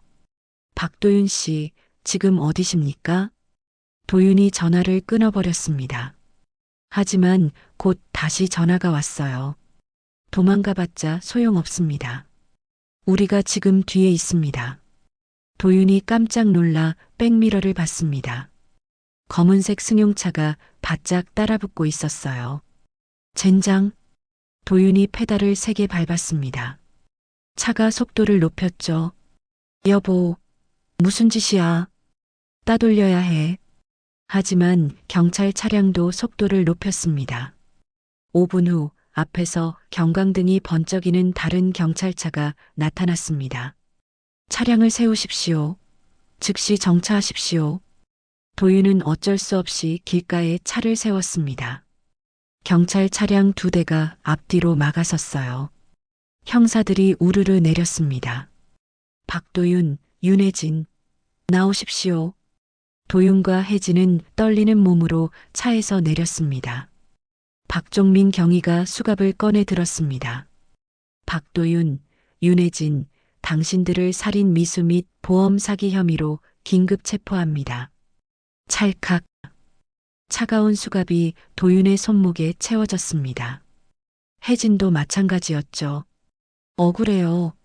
우리는 아무것도 안 했어요. 혜진이 울부짖었습니다. 하지만 경찰은 냉정했습니다. 변명은 조사실에서 하십시오. 새벽 3시 저는 병실에서 잠을 설치고 있었습니다. 복희 씨가 제 곁에서 졸고 있었어요. 그때 복희 씨의 휴대폰이 울렸습니다. 복희 씨가 잠결에 전화를 받았어요. 여보세요? 박종민 경위입니다. 용의자들 체포했습니다. 자택에서 증거인멸 중이었고 도주하다가 붙잡혔습니다. 복희 씨가 벌떡 일어났습니다. 정말요? 네. 할머니께 전해주세요. 복희 씨가 저를 흔들어 깨웠습니다. 할머니, 할머니, 일어나세요. 응? 무슨 일이에요? 잡았대요. 도윤 씨 부부요. 저는 말이 나오지 않았습니다. 그저 손으로 입을 가렸습니다. 정말 잡혔나요? 네. 도망가다가 잡혔대요. 저는 복잡한 감정이 밀려왔습니다. 안도감, 슬픔, 허탈함, 그리고 깊은 배신감. 끝까지 도망가려 했던 제 아들. 저는 눈물을 흘렸습니다. 하지만 이번에는 분노의 눈물이었습니다. 도윤아, 너는 끝까지 도망가려고만 했구나. 복희 씨가 제 손을 꼭 잡았습니다. 이제 끝났어요, 할머니. 이제 정의가 바로 설 거예요. 저는 그 말을 듣고 한참 동안 눈을 감고 있었습니다. 끝났다는 게 정말 실감이 나지 않았습니다. 도윤아, 그래도 너는 내 아들이었는데. 영장실질 심사를 사흘 앞둔 어느 날 오후였습니다. 복희 씨가 한 여자와 함께 병실로 들어왔어요. 40대 중반쯤 돼 보이는 단정한 정장 차림의 여자였습니다. 짧은 머리에 날카로운 눈빛이 인상적이었죠. 할머니, 소개해 드릴게요. 이분이 윤 변호사님이세요. 오윤정 변호사가 제게 정중하게 인사했습니다. 안녕하십니까? 김선옥 할머니님. 인권 전문 변호사 오윤정입니다. 인권 변호사요? 네. 저는 주로 사회적 약자분들의 권익을 보호하는 일을 합니다. 복희 씨한테 할머니 이야기를 듣고 꼭 도와드리고 싶어서 왔어요. 오 변호사가 제 침대 옆 의자에 앉으며 말했습니다. 할머니, 제가 이 사건의 전말을 다 들었습니다. 정말 말로 다 할 수 없을 정도로 끔찍한 일을 겪으셨네요. 저는 고개를 끄덕였습니다. 변호사님, 그런데 변호사 비용이 걱정하지 마세요. 무료로 도와드릴 겁니다. 이런 사건이야말로 제가 해야 할 일이거든요. 오 변호사가 가방에서 서류를 꺼냈습니다. 할머니, 지금 경찰이 수사 중이지만 저희도 민사상 조치를 취해야 합니다. 우선 2가지를 진행하겠습니다. 오 변호사가 서류를 펼쳐 보이며 설명했습니다. 첫째, 살인미수 및 보험사기 미수로 정식 고소장을 제출하겠습니다. 경찰 수사와는 별개로 할머니가 직접 고소인이 되시는 거예요. 제가요? 네. 이렇게 하면 재판에서 할머니의 목소리가 더 크게 들립니다. 단순히 국가가 기소하는 것보다 피해자가 직접 나서는 게 중요해요. 복희 씨가 옆에서 거들었습니다. 할머니, 오 변호사님이 이런 사건 정말 많이 다루셨어요. 믿고 맡기셔도 돼요. 오 변호사가 계속 설명했습니다. 둘째, 할머니 재산에 대한 가압류 조치를 즉시 진행하겠습니다. 가압류요? 네. 할머니 명의로 된 빌라와 예금이 있으시죠? 지금 아드님이 그걸 노리고 있을 가능성이 높아요. 저는 깜짝 놀랐습니다. 아직도요? 이미 들켰는데? 범죄자들은 끝까지 욕심을 버리지 못합니다. 혹시라도 빠져나갈 구멍이 있으면 할머니 재산을 빼돌리려 할 거예요. 오 변호사가 노트북을 꺼내 뭔가를 보여주었습니다. 제가 확인해 보니 할머니 명의 빌라가 시세로 약 5억 정도 되고 예금이 3억. 총 8억 원 정도의 재산이 있으시네요. 네. 남편이 남겨준 거예요. 이걸 지금 당장 보호해야 합니다. 가압류를 걸어 놓으면 아무도 함부로 건드릴 수 없어요. 오 변호사가 태블릿을 꺼내 서류를 보여주었습니다. 할머니, 여기 서명만 해주시면 제가 오늘 당장 법원에 신청하겠습니다. 저는 떨리는 손으로 태블릿에 서명했습니다. 고맙습니다, 변호사님. 정말 고맙습니다. 천만에요.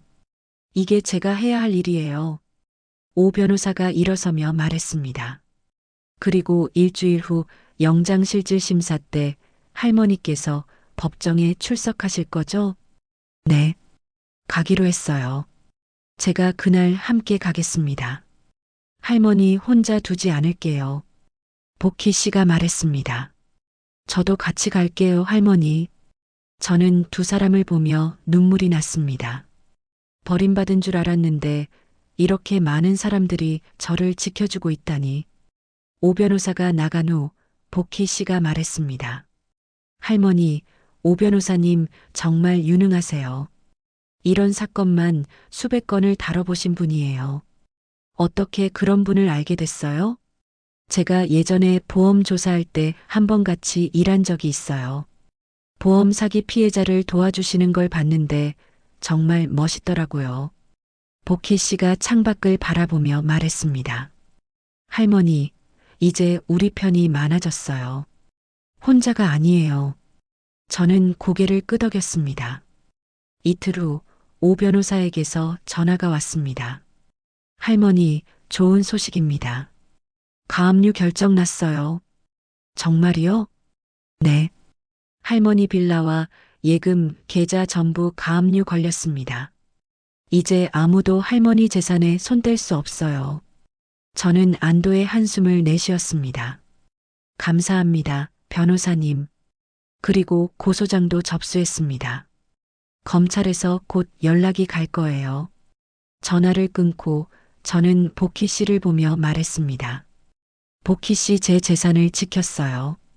다행이에요, 할머니. 이제 진짜 안심하셔도 돼요. 그리고 다음 날 박종민 경위가 흥분한 표정으로 병실에 들어왔어요. 할머니, 결정적인 증거를 찾았습니다. 무슨 증거요? 박종민 경위가 노트북을 열어 보여주었습니다. 세 가지입니다. 하나씩 보여드릴게요. 첫 번째 증거, 휴대폰 문자 메시지. 먼저 아드님과 며느님 휴대폰을 압수수색했습니다. 그런데 화면에 카톡 대화 내역이 떴습니다. 박도윤, 윤혜진, 사고 3일 전. 이번 주말에 끝내자. 더는 못 버티겠어. 정말 괜찮을까? 무섭다. 걱정 마. 완벽하게 준비했어. 산에서 실족사고로 처리하면 돼. 그래도 그 돈이면 우리 빚 다 갚고 새 출발할 수 있어. 8억이야, 8억? 알았어. 당신만 믿을게. 저는 손으로 입을 막았습니다. 세상에. 박종민 경위가 화면을 넘겼습니다. 두 번째 증거, 인터넷 검색 기록, 그리고 아드님 노트북 포렌식 결과입니다. 박종민 경위가 다른 화면을 보여주었습니다.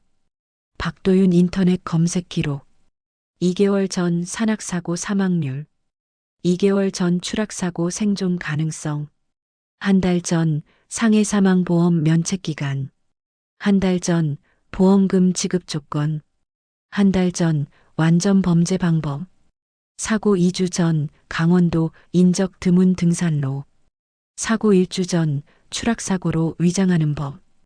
복희 씨가 중얼거렸습니다. 이건 완전히 계획적인 범죄네요. 네. 적어도 몇 달 전부터 치밀하게 계획한 겁니다. 박종민 경위가 고개를 끄덕였습니다. 세 번째 증거, CCTV와 위치 추적. 그리고 가장 결정적인 증거입니다. 박종민 경위가 영상을 재생했습니다. 등산로 입구 CCTV 오전 10시 23분. 화면에 도윤, 혜진, 그리고 제가 함께 등산로로 들어가는 모습이 보였습니다.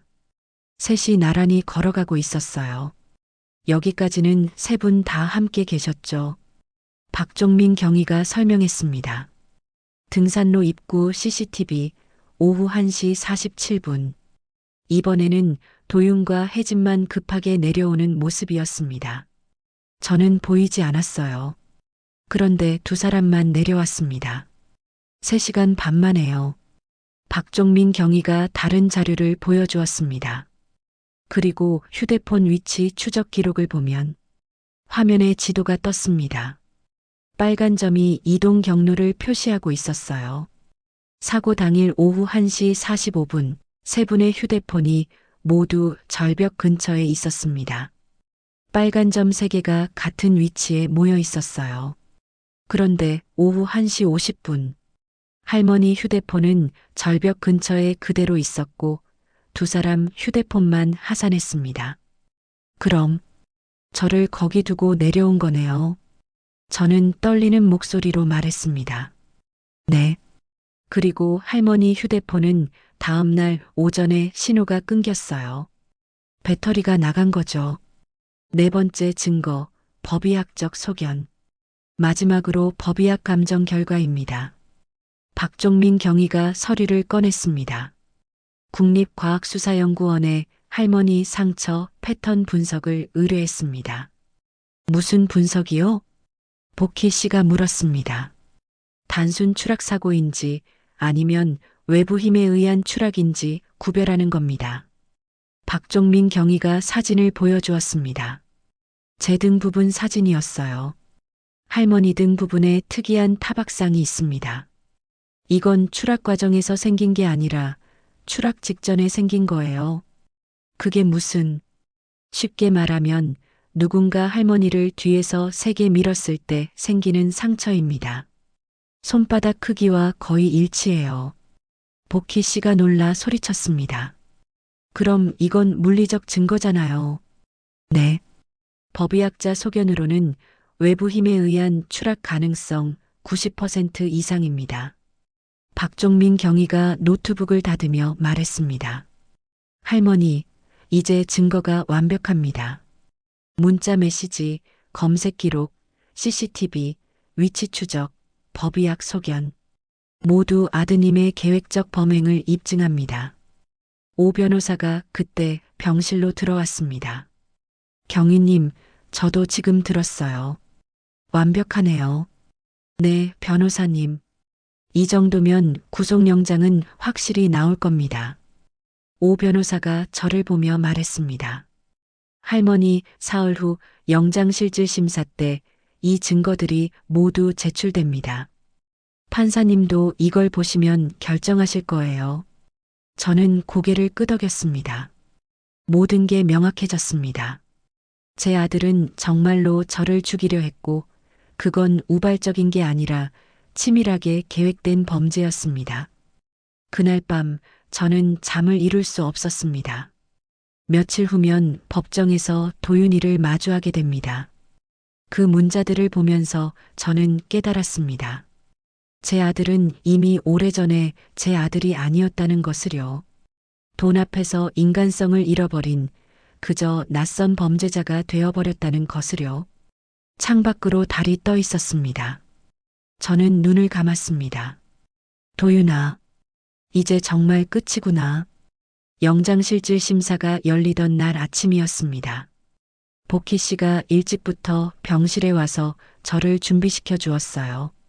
할머니, 오늘 법원 가실 수 있겠어요? 네, 가야죠.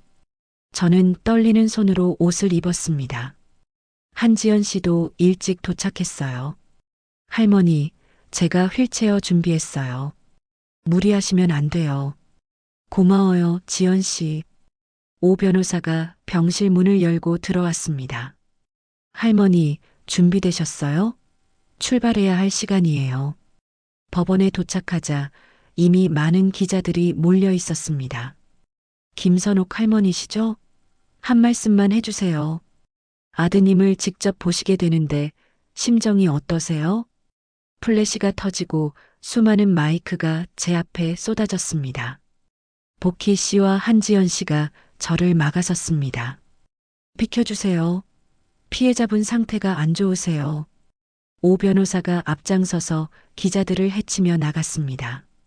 질문은 나중에 받겠습니다. 지금은 비켜주세요. 저희는 가까스로 법정 안으로 들어갔습니다. 법정은 방청객들로 가득 차 있었습니다. 기자들, 시민단체 사람들, 그리고 이 사건에 관심을 가진 일반인들까지. 저는 복희 씨와 한지연 씨의 부축을 받아 앞쪽 좌석에 앉았습니다. 오 변호사가 제 옆에 앉으며 말했습니다. 할머니, 긴장하지 마세요. 제가 옆에 있어요. 잠시 후 법정 한쪽 문이 열렸습니다. 수갑을 찬 도윤과 혜진이 들어왔습니다. 제 심장이 멎는 것 같았습니다. 도윤아. 도윤은 수척해져 있었어요. 얼굴은 창백했고 눈 밑에는 다크서클이 짙게 깔려 있었습니다. 혜진도 마찬가지였죠. 한 달 전만 해도 명품 가방을 들고 다니던 그 며느리는 온데간데 없었습니다. 도윤과 혜진이 피고인석에 앉았습니다. 도윤이 고개를 돌려 저를 봤어요. 눈이 마주쳤습니다. 도윤의 눈에 눈물이 맺혔습니다. 입술이 파르르 떨렸어요. 엄마, 라고 말하는 것 같았습니다. 하지만 저는 고개를 돌렸습니다. 더 이상 볼 수 없었어요. 재판장님 입장하십니다. 일동 기립. 법정 직원의 목소리가 울려 퍼졌습니다. 모두가 일어섰습니다. 재판장이 들어와 자리에 앉았습니다. 착석하십시오. 재판장이 서류를 펼쳐보며 말했습니다. 지금부터 피의자 박도윤, 윤혜진에 대한 구속적부 심사를 시작하겠습니다. 검사가 일어나 말했습니다. 검사 김태훈입니다. 피의자들의 범행은 극히 계획적이고 악질적입니다. 구속의 필요성이 충분하다고 판단됩니다. 도윤의 변호사가 일어났습니다. 재판장님, 피의자들은 도주 우려가 없으며 증거인멸도 이미 불가능합니다. 석방을 요청합니다. 재판장이 도윤을 보며 물었습니다. 피의자 박도윤, 할 말 있습니까? 도윤이 떨리는 목소리로 일어섰습니다. 재판장님, 저는 정말 잘못했습니다. 도윤의 목소리가 갈라졌습니다. 엄마, 죄송합니다. 정말 죄송합니다. 도윤이 제 쪽을 보며 무릎을 꿇으려 했습니다. 법정 경위가 급히 도윤을 제지했어요. 피고인, 자리를 지키십시오. 재판장이 망치를 두드렸습니다. 조용히 하십시오. 피의자는 자리에 앉으시기 바랍니다. 1시간 동안 심리가 이어졌습니다. 검사는 증거들을 하나하나 제시했어요. 문자 메시지, 검색 기록, CCTV, 보험 계약서, 그리고 마지막으로 법의학 감정 결과까지. 이 모든 증거들이 피의자들의 계획적 범행을 명백히 입증합니다. 재판장이 잠시 서류를 검토하더니 말했습니다. 피의자들의 구속을 인정합니다. 다음 주에 정식 재판을 진행하도록 하겠습니다. 쾅! 망치 소리가 울렸습니다. 도윤과 혜진은 그 자리에서 무너졌습니다. 3개월 후 선고 공판. 시간이 빠르게 흘렀습니다. 3달 동안 저는 병원에서 치료를 받으며 몸을 회복했어요. 그리고 오늘 드디어 선고 공판 날이 왔습니다. 이번에도 법정은 사람들로 가득 찼습니다. 방청객 수가 영장실질 심사 때보다 훨씬 많았어요. 이 사건은 이미 전국적인 이슈가 되어 있었으니까요. 저는 이번에는 휠체어 없이 걸어 들어갔습니다. 복희 씨와 한지연 씨가 양쪽에서 부축해 주었어요. 오 변호사도 함께였습니다. 할머니, 오늘이 마지막이에요. 조금만 더 힘내세요. 저는 고개를 끄덕였습니다. 피고인석에 도윤과 혜진이 들어왔습니다. 3달 만에 보는 모습이었어요. 그들은 더 수척해져 있었습니다. 도윤은 저와 눈을 마주치려 했지만 저는 고개를 돌렸습니다. 재판장이 입장했습니다. 지금부터 선고를 시작하겠습니다. 피고인들은 일어서십시오. 도윤과 혜진이 떨리는 다리로 일어났습니다. 재판장이 두꺼운 판결문을 펼쳤습니다. 피고인 박도윤, 윤혜진은 법정이 숨죽였습니다. 모친 김선옥을 절벽에서 추락시켜 살해하려 한 살인미수죄, 보험사기 미수죄, 증거인멸 미수죄로 기소되었습니다. 재판장이 계속 읽어내려갔습니다. 본 재판부는 피고인들의 범행이 극히 계획적이고 악질적이며 피해자가 침몰하는 점에서 죄질이 매우 무겁다고 판단합니다. 재판장이 도윤을 쳐다봤습니다. 피고인 박도윤은 경제적 어려움을 이유로 침몰을 보험금 8억 원의 대상으로 삼았습니다. 3개월 전부터 치밀하게 범행을 계획했고 침몰을 절벽으로 유인하여 추락시켰습니다. 이는 인륜을 저버린 극악무도한 범죄입니다. 도윤이 고개를 푹 숙였습니다. 어깨가 들썩였어요. 울고 있는 것 같았습니다. 재판장이 혜진을 봤습니다. 피고인 윤혜진은 남편 박도윤과 공모하여 범행을 도왔고 사후 증거 인멸을 시도했습니다. 범행을 방조하고 동조한 책임이 큽니다. 혜진도 고개를 숙인 채 흐느꼈습니다. 재판장이 판결문을 천천히 읽기 시작했습니다. 검찰은 피고인 박도윤에게 징역 8년, 피고인 윤혜진에게 징역 6년을 구형했습니다. 저는 숨을 죽였습니다. 본 재판부는 검찰의 구형을 받아들여 잠시 침묵이 흘렀습니다. 피고인 박도윤에게 징역 8년을 선고합니다. 피고인 윤혜진에게 징역 6년을 선고합니다. 법정이 술렁였습니다. 도윤이 그 자리에 주저앉았습니다. 혜진은 소리내어 울기 시작했어요. 재판장이 계속 말했습니다. 피고인들은 피보다 탐욕을 택했습니다. 낳아준 어머니를 돈 때문에 죽이려 했습니다. 이는 어떠한 이유로도 정당화될 수 없는 범죄입니다. 재판장의 목소리가 법정에 울려 퍼졌습니다. 본 재판부는 이러한 범죄가 우리 사회에서 다시는 일어나지 않기를 바라며 엄중한 처벌로서 경각심을 일깨우고자 합니다. 마지막 망치 소리가 울렸습니다. 이상으로 선고를 마칩니다. 법정 경위들이 도윤과 혜진을 끌어일으켰습니다. 도윤이 제 쪽을 돌아봤어요. 엄마. 도윤이 울부짖었습니다. 죄송해요. 정말 죄송해요. 저는 그저 그 모습을 바라볼 뿐이었습니다. 눈물이 나지 않았어요. 슬프지도 않았습니다. 그저 공허했습니다. 도윤과 혜진이 법정 밖으로 끌려나갔습니다. 재판이 끝나고 법정 밖으로 나오자 기자들이 몰려들었습니다. 선고 결과에 대해 어떻게 생각하세요? 아드님에게 하고 싶은 말씀 있으신가요? 오 변호사가 저를 막아섰습니다. 질문은 짧게만 받겠습니다. 저는 떨리는 목소리로 말했습니다. 저는 다시는 그 누구에게도 이런 일이 일어나지 않기를 바랍니다. 제 아들은 본인이 선택한 길입니다. 이제 책임을 져야죠. 기자들이 더 질문하려 했지만 복희 씨와 한지연 씨가 저를 데리고 빠져나왔습니다. 차 안에서 저는 창밖을 바라봤습니다. 가을이었습니다. 단풍잎이 바람에 흩날리고 있었어요. 작년 이맘때쯤 도윤이와 단풍 구경을 갔었죠. 그때는 정말 평범한 가을나들이라고 생각했는데 복희 씨가 제 손을 잡았습니다.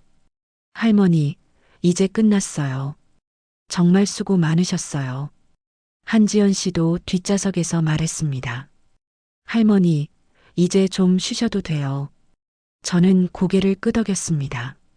하지만 마음 한구석이 텅 빈 것 같았어요.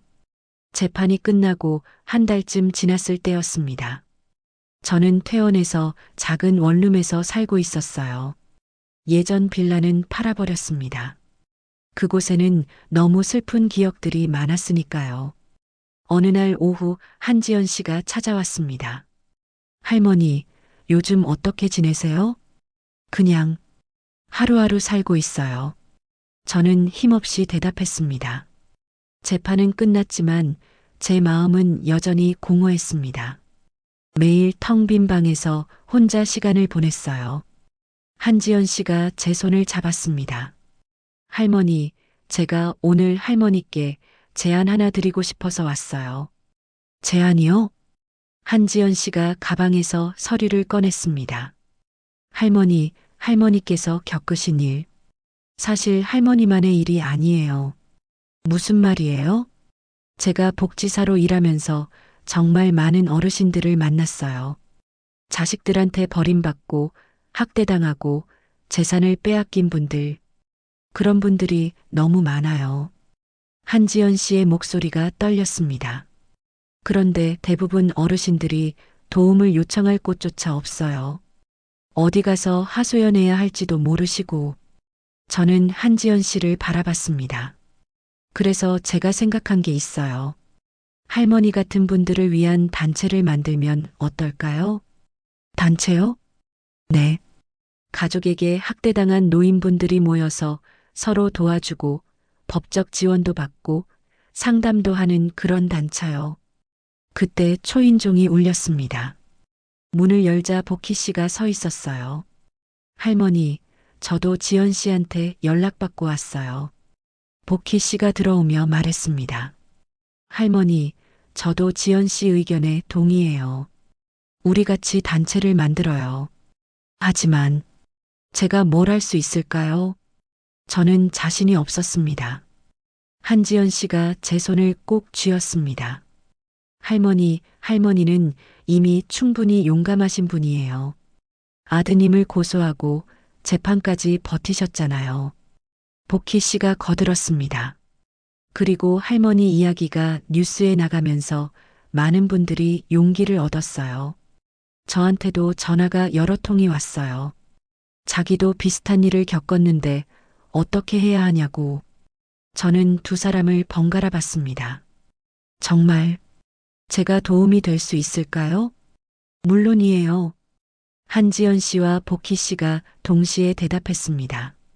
일주일 후 우리는 작은 사무실을 하나 얻었습니다. 오 변호사가 무료로 법률 자문을 해주기로 했고 박종민 경위도 가능하다면 경찰 쪽에 협조를 약속했습니다. 그리고 우리는 단체 이름을 정했습니다. 실버 권익 네트워크. 사무실 간판을 다는 날 저는 눈물이 났습니다. 할머니, 왜 우세요? 한지연 씨가 물었습니다. 고마워서, 정말 고마워서 그래요. 저는 간판을 올려다봤습니다. 버림받았다고 생각했는데 이렇게 새로운 가족들이 생겼습니다. 그리고 이제 저도 누군가를 도울 수 있게 됐어요. 실버 권익 네트워크가 문을 연 첫날이었습니다. 저는 떨리는 마음으로 사무실에 앉아 있었어요. 전화가 울리자 한지연 씨가 황급히 받았습니다. 네, 실버 권익 네트워크입니다. 네, 어떤 일로 연락 주셨어요? 잠시 후 한지연 씨가 저를 봤습니다. 할머니, 상담 전화예요. 아드님한테 폭행당하신 분이세요. 저는 천천히 수화기를 받았습니다. 여보세요. 실버 권익 네트워크 김선옥입니다. 수화기 너머로 할머니의 떨리는 목소리가 들렸어요. 저기, 제가 아들한테 맞았는데 어떻게 해야 할지 모르겠어요. 할머니, 천천히 말씀해 주세요. 제가 들을게요. 저는 그 할머니의 이야기를 끝까지 들었습니다. 그리고 조언을 해드렸어요. 우선 병원에 가셔서 진단서를 받으셔야 해요. 그리고 경찰에 신고하세요. 혼자 참지 마세요. 하지만 그 사람이 제 아들인데 저도 압니다. 하지만 잘못은 잘못이에요. 참는다고 해결되지 않아요. 통화를 마치고 저는 복희 씨를 봤습니다. 복희 씨, 제가 뭔가 도움이 된 것 같아요. 복희 씨가 환하게 웃었습니다. 당연하죠. 직접 겪으셨으니까 그분들의 마음을 제일 잘 아시는 거예요. 그날 하루 동안 10통이 넘는 전화가 걸려왔습니다. 모두 비슷한 이야기들이었어요. 자식에게 버림받은 이야기, 재산을 빼앗긴 이야기, 폭력을 당한 이야기. 저는 그분들의 이야기를 하나하나 들어드렸습니다. 그리고 제가 할 수 있는 조언을 해드렸어요. 일주일 후 우리는 첫 모임을 열었습니다. 작은 사무실에 10분 정도의 어르신들이 모였어요. 모두 저처럼 가족에게 상처받은 분들이었습니다. 저는 떨리는 목소리로 말했습니다. 안녕하세요. 저는 김선옥이라고 합니다. 제 이야기를 시작했습니다. 절벽에서 떨어진 이야기, 아들에게 버림받은 이야기, 그리고 다시 일어선 이야기. 어르신들이 제 이야기를 들으며 눈물을 흘렸습니다. 한 할머니가 말했습니다. 저도 비슷한 일을 겪었어요. 또 다른 할머니가 말했습니다. 저는 아들이 제 통장을 다 털어갔어요. 한 할아버지가 말했습니다. 딸이 저를 요양원에 버리고 연락을 끊었어요. 우리는 서로의 이야기를 들으며 울고 서로를 위로했습니다. 이제 우리는 혼자가 아니에요. 제가 말했습니다. 우리에겐 서로가 있어요. 우리가 서로를 지켜줄 거예요. 어르신들이 고개를 끄덕였습니다. 한지연 씨가 일어나 말했습니다. 저희 실버 권익 네트워크에서는 법률 상담, 심리 상담, 그리고 긴급 지원을 해드릴 거예요. 혼자 고민하지 마시고 언제든 연락 주세요. 복희 씨가 덧붙였습니다. 그리고 정기적으로 이렇게 모임을 가질 거예요. 서로 이야기 나누고 힘을 얻는 자리가 될 거예요. 모임이 끝나고 한 할머니가 제게 다가왔습니다. 선옥 씨, 고마워요. 제가 혼자가 아니라는 걸 알게 됐어요. 저는 그 할머니의 손을 잡았습니다. 저도 고마워요. 여러분 덕분에 제가 다시 살아갈 이유를 찾았어요. 그날 밤 저는 작은 원룸에 혼자 앉아 있었습니다. 창밖으로 별이 보였어요. 저는 생각했습니다. 제가 절벽에서 살아남은 이유가 이거였나 봐요. 단순히 제 생명을 지키기 위해서가 아니라 다른 누군가를 지키기 위해서, 저처럼 고통받는 분들에게 희망을 주기 위해서. 저는 창밖 별을 보며 조용히 말했습니다. 살아남은 이상 다른 이들을 지켜야 한다. 그게 제 사명인 것 같았습니다. 한 달 후 실버 권익 네트워크는 벌써 회원이 50명이 넘었습니다. 전국 각지에서 연락이 왔고 우리의 활동이 언론에도 소개됐어요. 저는 매일 사무실에 나가 상담 전화를 받았습니다. 복희 씨는 복잡한 보험이나 금융 문제를 상담했고 한지연 씨는 복지 지원을 연결해 주었어요. 오 변호사는 2주일에 한 번씩 무료 법률 상담을 열었습니다. 우리는 작지만 의미 있는 변화를 만들어가고 있었습니다. 어느 날 한 할머니가 사무실로 찾아오셨어요. 선옥 씨, 저예요. 기억하세요? 저는 그 할머니를 알아봤습니다. 첫날 전화했던 아들한테 폭행당한 그 할머니였어요. 어머 할머니, 어떻게 오셨어요? 고마움을 전하러 왔어요. 선옥 씨 조언대로 경찰에 신고했더니 아들이 이제 손을 안 대요. 그리고 상담도 받기로 했대요. 그 할머니의 눈에 눈물이 맺혔습니다. 선옥 씨가 아니었으면 저는 그냥 참고 살았을 거예요. 정말 고마워요. 저는 그 할머니를 꼭 안아드렸습니다. 다행이에요. 정말 다행이에요. 그날 저녁 복희 씨와 한지연 씨, 그리고 오 변호사가 저를 저녁 식사에 초대했습니다. 할머니, 축하드려요. 우리 실버 권익 네트워크 회원이 벌써 100명이 됐어요. 한지연 씨가 환하게 웃으며 말했습니다. 100명이요? 네. 그리고 다음 달부터는 서울시에서 지원금도 나온대요. 이제 정식 비영리 단체로 인정받은 거예요. 복희 씨가 무알콜 샴페인을 따르며 말했습니다. 오 변호사가 잔을 들었습니다. 선옥 할머니가 없었으면 이 모든 게 불가능했을 거예요. 정말 대단하세요. 저는 부끄러워 고개를 저었습니다. 아니에요. 제가 뭘 했다고. 할머니는 정말 많은 걸 하셨어요. 살아남으셨고, 싸우셨고, 그리고 이제 다른 사람들을 돕고 계세요. 한지연 씨가 제 손을 잡으며 말했습니다. 건배. 우리는 잔을 부딪혔습니다. 집으로 돌아가는 길, 저는 하늘을 올려다봤습니다. 가을 하늘에 별이 반짝이고 있었어요. 1년 전 이맘때 저는 낭떠러지 아래로 떨어졌습니다. 죽을 뻔했죠. 하지만 저는 살아남았습니다. 그리고 지금 저는 새로운 인생을 살고 있습니다. 버림받은 어머니가 아니라 누군가를 돕는 사람으로, 혼자가 아니라 많은 사람들과 함께. 도윤아, 네가 나를 버렸지만 나는 다시 일어섰단다. 그리고 나처럼 고통받는 사람들을 지키고 있어. 이게 엄마가 선택한 길이야. 저는 별을 보며 조용히 미소 지었습니다. 제 인생의 새로운 장이 시작되었습니다. 2년 후, 시간은 빠르게 흘렀습니다. 어느덧 2년이라는 세월이 지났어요. 실버 권익 네트워크는 이제 전국에 지부가 5개나 생겼고 회원도 500명이 넘었습니다. 저는 여전히 매일 사무실에 나가 상담 전화를 받았어요. 복희 씨와 한지연 씨, 오 변호사와 함께요. 어느 봄날 오후였습니다. 우편물을 확인하던 복희 씨가 저를 불렀어요. 할머니, 교도소에서 편지가 왔어요. 제 심장이 쿵 했습니다. 교도소에서요? 복희 씨가 편지 봉투를 건넸습니다.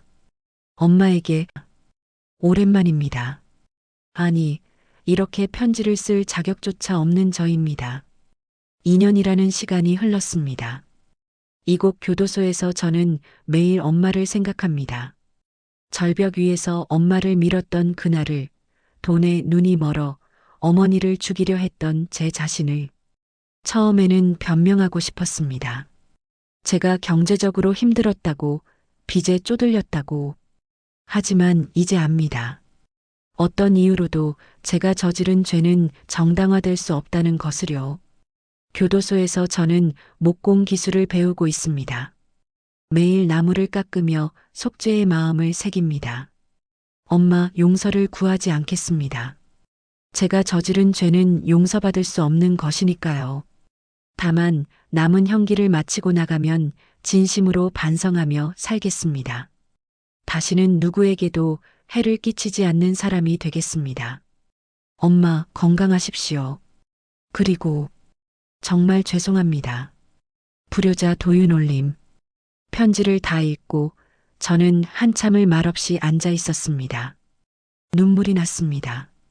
하지만 예전처럼 슬픈 눈물은 아니었어요. 복희 씨가 조심스럽게 물었습니다. 할머니, 괜찮으세요? 저는 고개를 끄덕였습니다. 네, 괜찮아요. 한지연가 물었습니다. 답장 쓰실 거예요? 저는 잠시 생각했습니다. 무슨 말을 해야 할까요? 용서한다고 해야 할까요? 아니면 여전히 원망한다고 해야 할까요? 일주일을 고민했습니다. 그리고 저는 결심했습니다. 도윤이 면회를 가기로요. 면회 가기 전날 밤 저는 부엌으로 가서 밀가루를 꺼냈습니다. 그리고 반죽을 시작했어요. 복희 씨가 물었습니다. 할머니, 뭐 만드세요? 수제비요. 도윤이가 어렸을 때 제일 좋아했던 음식이에요. 저는 천천히 반죽을 떼어 넣었습니다.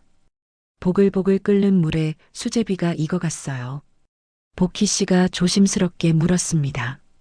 할머니, 그런데 교도소에는 음식을 가져갈 수가 없어요. 저는 알고 있었습니다. 알아요. 그래서 내가 먹으려고요. 저는 수제비를 한 입 떠먹었습니다. 따뜻했지만 눈물이 났습니다. 다음 날 저는 교도소로 향했습니다. 복희 씨와 한지연 씨가 함께 가져왔어요. 교도소 면회실. 유리창 너머로 도윤이 들어왔습니다. 2년 만에 보는 아들이었습니다. 많이 야위었어요. 머리에는 흰머리가 군데군데 섞여 있었고 얼굴에는 주름이 더 깊어져 있었습니다. 도윤이 저를 보더니 그 자리에 얼어붙었어요. 엄마. 떨리는 목소리였습니다. 저는 천천히 수화기를 들었습니다. 도윤아. 도윤도 수화기를 들었어요. 잠시 침묵이 흘렀습니다. 도윤이 먼저 입을 열었습니다. 엄마. 오실 줄 몰랐어요. 죄송합니다. 편지 잘 받았다. 네. 도윤아, 엄마가 너한테 할 말이 있어. 저는 천천히 말을 이었습니다. 용서는 아직 어려워. 엄마도 사람이니까. 도윤의 눈에 눈물이 맺혔습니다. 네. 당연합니다. 하지만 네가 진심으로 뉘우치고 있다는 건 알겠다. 도윤아, 엄마가 어제 네가 좋아하던 수제비를 만들었어. 형기 다 마치고 나오면 같이 먹자. 엄마가 만들어줄게. 도윤이 참았던 눈물을 터뜨렸습니다. 엄마, 죄송해요. 정말 죄송해요. 꼭 그렇게 해요. 저는 조용히 말했습니다. 도윤아, 이제 네 몫의 인생을 살아라. 엄마는 이미 엄마 인생을 살고 있다. 너도 내 인생을 살아야지. 남은 형기 잘 마치고 세상에 나가면 바르게 살아라. 그게 엄마한테 할 수 있는 유일한 속죄야. 도윤이 고개를 끄덕였습니다. 네. 엄마. 꼭 그렇게 하겠습니다. 그리고 도윤아. 엄마는 이제 괜찮아. 좋은 사람들을 만났고 의미 있는 일을 하고 있어.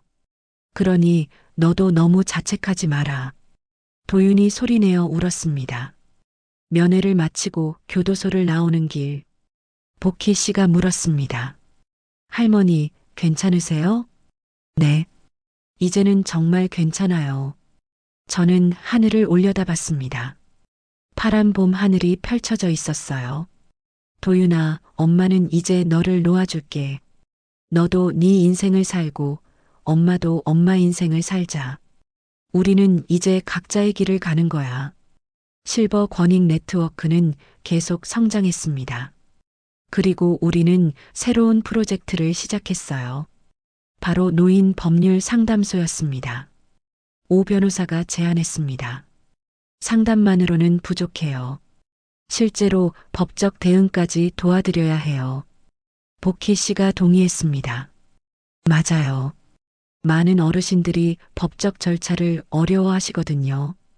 한지연 씨도 힘을 보탰습니다. 제가 사회복지 쪽 연결을 도와드릴게요. 우리는 사무실 옆에 작은 공간을 하나 더 얻었습니다. 그곳에 작은 간판을 달았어요. 이름은 노인 법률 상담소였습니다. 매주 화요일 오 변호사가 무료 법률 상담을 열었습니다. 그리고 저는 누구보다 그 마음을 이해할 수 있는 사람으로서 상담을 했습니다. 어느 날 한 할아버지가 상담소를 찾아오셨어요. 저기, 제 딸이 제 연금을 다 가져가는데 어떻게 해야 하나요? 저는 그 할아버지의 손을 잡았습니다. 할아버지, 자세히 말씀해 주세요. 제가 들을게요. 그 할아버지의 이야기를 다 듣고 저는 오 변호사를 연결해 드렸어요. 오 변호사가 법적 조치를 취해 주었고 결국 그 할아버지는 연금을 되찾을 수 있었습니다. 한 달 후 그 할아버지가 다시 찾아오셨어요. 선옥 씨, 고맙습니다. 덕분에 제 돈을 되찾았어요. 다행이에요, 할아버지. 그런데 선옥 씨, 제가 혼자 살기가 적적해서요. 혹시 여기서 자원봉사 같은 거 할 수 있을까요? 저는 환하게 웃었습니다. 물론이죠. 환영합니다. 그렇게 우리 가족은 하나둘 늘어났습니다. 도움을 받았던 분들이 이번에는 다른 분들을 돕기 시작했어요. 우리는 진짜 가족이 되어가고 있었습니다. 피로 연결된 가족이 아니라 마음으로 연결된 가족으로요. 어느 날 저녁 우리는 작은 파티를 열었습니다. 상담소 개소 1주년 기념이었어요. 복희 씨가 케이크를 가져왔고 한지연 씨가 음식을 준비했습니다. 그리고 우리가 도왔던 어르신들도 많이 오셨습니다. 작은 사무실이 사람들로 가득 찼어요. 복희 씨가 잔을 들며 말했습니다. 여러분, 우리 상담소가 1년 동안 500명이 넘는 어르신들을 도왔습니다. 박수가 터져 나왔습니다. 한지연 씨가 이어서 말했습니다. 그리고 그중 대부분이 법적 권리를 되찾으셨어요. 다시 박수가 울렸습니다. 오 변호사가 저를 보며 말했습니다. 이 모든 게 김선옥 할머니가 계셨기에 가능했습니다. 할머니께 박수 부탁드립니다. 모두가 저를 보며 박수를 쳤어요. 저는 부끄러워 손을 흔들었습니다. 아니에요. 제가 뭘 했다고. 한 할머니가 소리쳤습니다. 선옥 씨가 우리한테 용기를 주셨어요.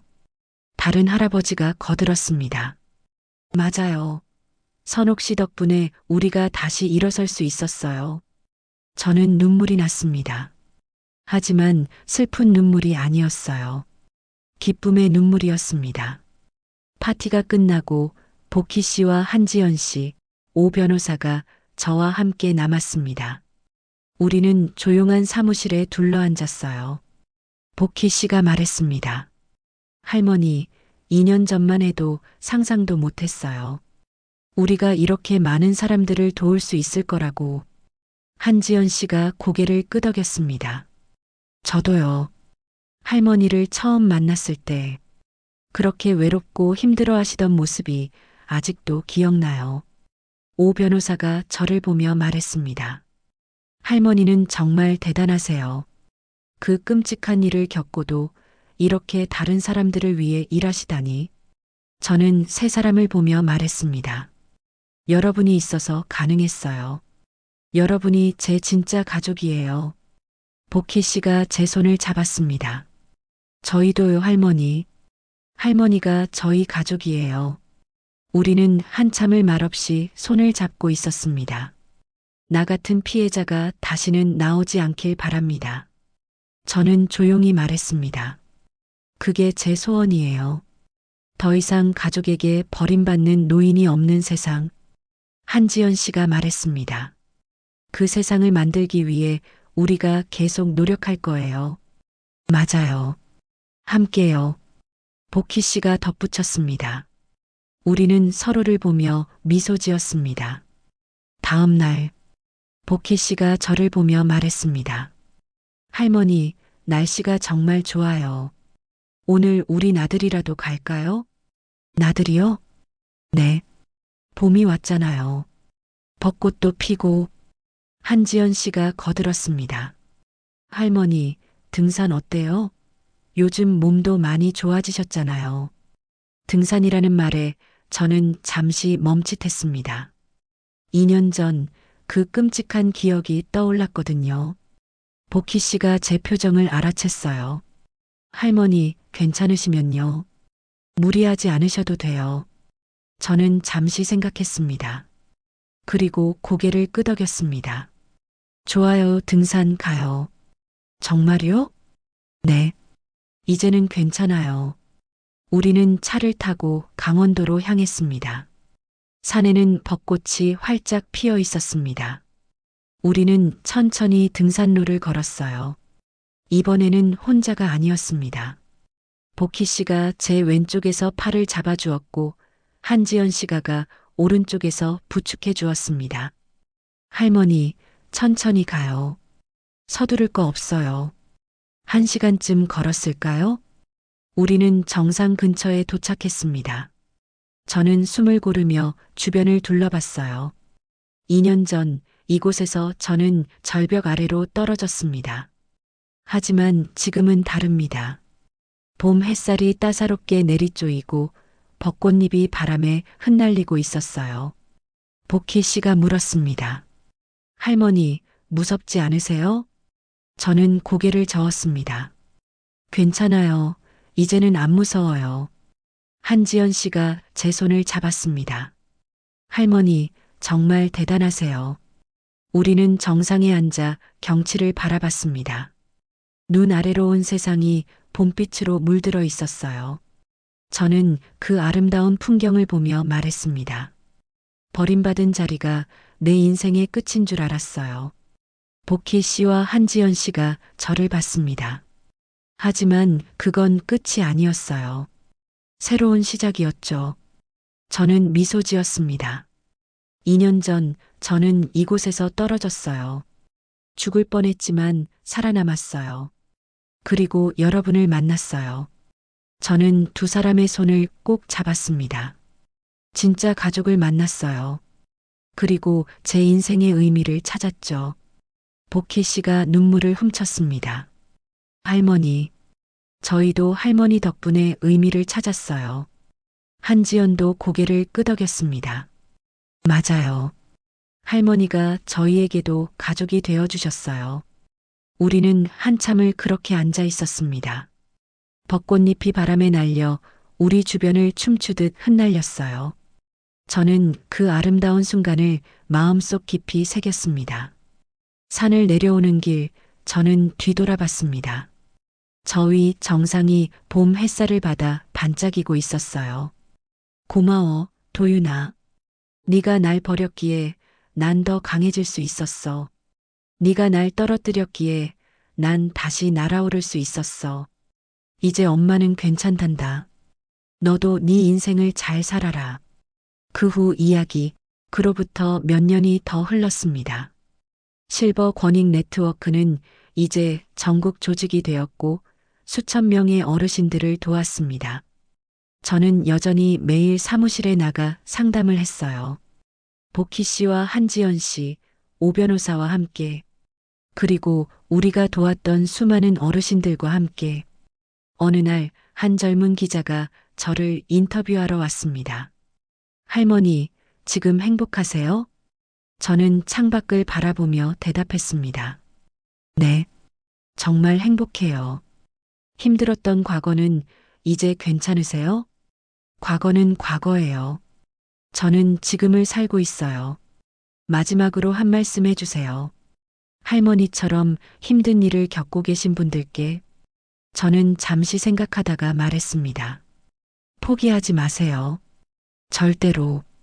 아무리 깊은 절망 속에 있어도 반드시 빛은 있어요. 저처럼 절벽에서 떨어져도 다시 일어설 수 있어요. 그리고 혼자가 아니에요. 도와줄 사람들이 분명히 있어요. 저는 사무실에 있는 복희 씨와 한지연 씨를 봤습니다. 두 사람이 저를 보며 환하게 웃고 있었어요. 제가 그랬던 것처럼요. 인터뷰가 끝나고 저는 사무실 창가에 섰습니다. 봄이었습니다. 벚꽃이 만개한 거리를 사람들이 걸어가고 있었어요. 저는 조용히 미소 지었습니다. 제 인생에 진짜 봄이 왔습니다. 버림받고 떨어지고 절망했던 그 겨울은 이제 지나갔습니다. 그리고 지금 따뜻한 햇살이 제 마음을 비추고 있습니다. 저는 창밖을 바라보며 중얼거렸습니다. 고맙습니다. 모두에게. 그리고 저는 이제 정말 괜찮습니다. 지금까지 저의 긴 이야기를 들어주셔서 감사합니다. 혹시 여러분 주변에 도움이 필요한 어르신이 계시다면 주저하지 말고 손을 내밀어 주세요. 여러분의 작은 관심이 누군가의 인생을 바꿀 수 있습니다. 구독과 좋아요는 더 많은 분들께 이 이야기를 전하는데 큰 힘이 됩니다. 감사합니다.